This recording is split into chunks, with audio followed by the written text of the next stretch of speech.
السلام علیکم و رحمت الله و برکاته. خیلی زیادی خواهران درباره جماعت زنها، یعنی با جماعت نماز خواندن زنها در مسجد و یا در خانه بین خود زنها جماعت شده نماز خواندن پرسیده استادید که آیا ما می توانیم در خانه خواهرها با هم دیگر مسجد نرفته نماز جماعت خوانیم، نماز تراویح را، و یا اینکه وقتی به مسجد می رویم بعضی ها به ما میگویند که زن نباید به امام اقتدا کند، و یا اینکه بعضی ها میگویند که عموما جماعت برای زنها ممکن نیست، ما چی کار کنیم؟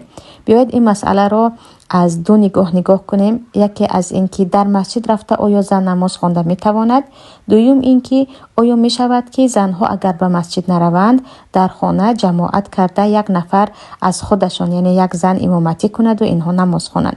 پیش از همه درباره جماعت زنها در مسجد که زنها رفته در مسجد تراویح خوانند و اقتدا کنند، این مسئله اتفاقی بین علما هست که کسی من نکرده است که جایز نیست زن برود و در مسجد نماز بخواند. من کلمه در اسلام آمدگی نیست. آیا کلمه مکروه هست که در مذهب تنها امام ابو حنیفه رحمت الله علیه رفتن زن به مسجد مکروه هست، آن هم به خاطر آن که زنها در آن زمان به سبب مسجد رفتنشان شاید به فتنه گرفتار شوند بود، شاید با آرایش می رفتند، و این چنین قول حضرت عایشه رو گرفته که حضرت عایشه میگویند اگر پیامبر می دانستند که امروز زنها به چه احوال به مسجد رفته ایستادند، چگونه که زنهای بنی اسرائیل را من کرده بود پیامبر هم من میکردن. اما این مسئله دیگر است، چون شاید در یک زمان زنها با آرایش یا اینکه با عطر یا اینکه با نوعی که نباید بروند به مسجد میرفتند.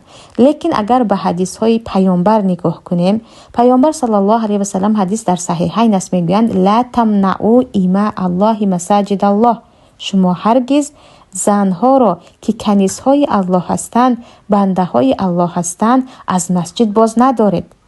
وقتی یک زن میگوید من میخوام به مسجد روم، خواه شوهر باشه، خواه پدر باشه، خواه برادر باشه، خواه امام باشه، خواه مفتی باشه، هر کس که باشه هم حق نداره بگویی که تو مسجد نرم، چون این خلاف گفته پیامبر است.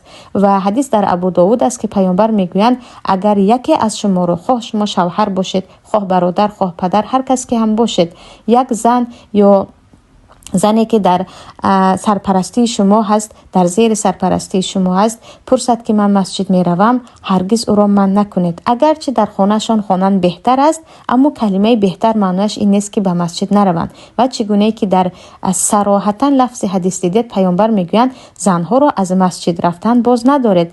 و حدیث های زیادی دیگری هست که زنها در زمان پیامبر به مسجد می رفتند و در مسجد نماز می خواندند. حتی به نماز عید هر یک زن را اگرچه حیض باشد هم دعوت کنید، اگر نماز نخواند هم شهادت یا شاهدی کند. به این دعا و به این ذکرها گفتگی حدیث پیامبر در کتاب‌های سنن بخاری و مسلم هست.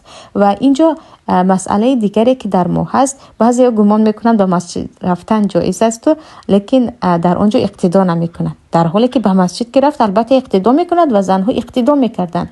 پس به مسجد رفتن زنها اتفاقا در نزد تمام علما صحیح است، درست است، در نزد جمهور علما ثواب هم دارد. در جماعت، یعنی همون جماعتی که زن به آن شریک میشود، چگونه که مردها ثواب میگیرند ثوابش را میگیرد. لیکن در مذهب امام ابو حنیفه، آن هم در قول متأخرین ابو حنیفه، اگر به صاحب مبسوط و به ابن عابدین کتابهایشان نگاه کنیم، میبینید که اینها میگویند الان فتوا از فتوا فرق میکند. در زمانی مثلا امام ابو حنیفه شاید یک حالتهای فتنه بود و اون هم اگر به کتابها نگاه کنید، به کتابهای قدیم ابو حنیفه مثلا به سیر الکبری و صغری و از این کتابهای اصل نگاه کنید، در اونجا بین صاحبان ابو حنیفه و ابو یوسف و خود ابو حنیفه هم خلاف است که آیا زن به تمامی نمازها رفتنش مکروه است یا اینکه به نمازهایی که در روز عصر و پیشین و شام رفتنش برایش ممکن نیست و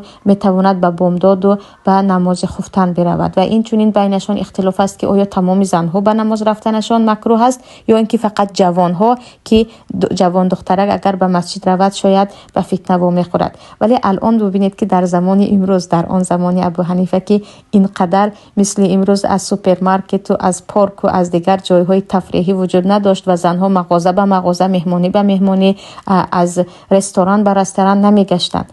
و اما امروز شاید که باز هم از پیش خود از نام کسی چیزی گفته نمی شود. ابو حنیفه اگر زنده می بودند شاید می گفتند که حتمی است که در این روزهای فتنه که یگانه جای امنی که در آنجا زنها می توانند امر معروف گوش کنند، در آنجا با پروردگارشان خلوت کنند، در آنجا از فتنه و از غیبت های دنیا کمی خلاصی یابند و با پروردگارشان عبادت کنند، مسجد است. و بگذار به جای در بازارها گشتن و در پارک ها گشتن و در مهمانی های بیهوده گشتن به مسجد روند. پس نباید یگان مرد، یگان نفری از پیش خود بگوید که زن در اسلام به مسجد رفتنش جایز نیست. اکنون میگذاریم به امامت زن به زنها، یعنی آیا زنها بین خود جماعت کرده می توانند با امام نماز بخوانند و امامشون خودشان باشند. و این مسئله هم خواهران عزیز مسئله اتفاقی است، برای اون که در ما حدیث ثابت آمده است که حضرت عایشه همراه زنها نماز خوانده بودند و در بینشان ایستاده بودند و این چنین ام سلمه ام المؤمنین همراه زنها نماز خوانده بودند و در مابینشان ایستاده بودند. و اگر به مصنف عبدالرزاق و دیگر دارقطنی و حدیث هایی که در این باب آمده است نگاه کنید، در کتاب های سنن پیدا میکنید که همسران پیامبر با زنها نماز جماعت میخواندن و حتی قامت و اذان میگفتن، لیکن با آواز یا صدای پست. و این چنین حدیث در ابو داود است که پیامبر صلی الله علیه و سلم به ام ورقه میگویند که تو با اهل بیتت خودت امامتی کرده نماز خوان.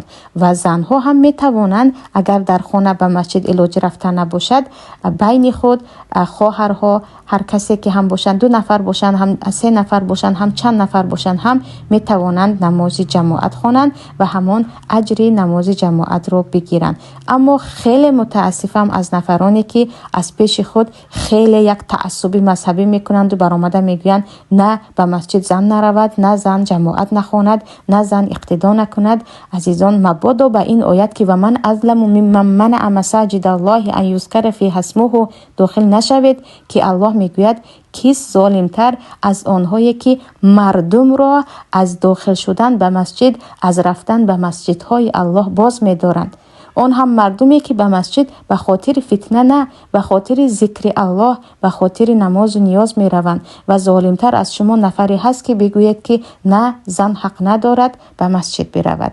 این بود ملخص جواب برای جماعت زنها و این چنین رفتن زنها به مسجد. سلام علیکم و رحمت الله و برکاته.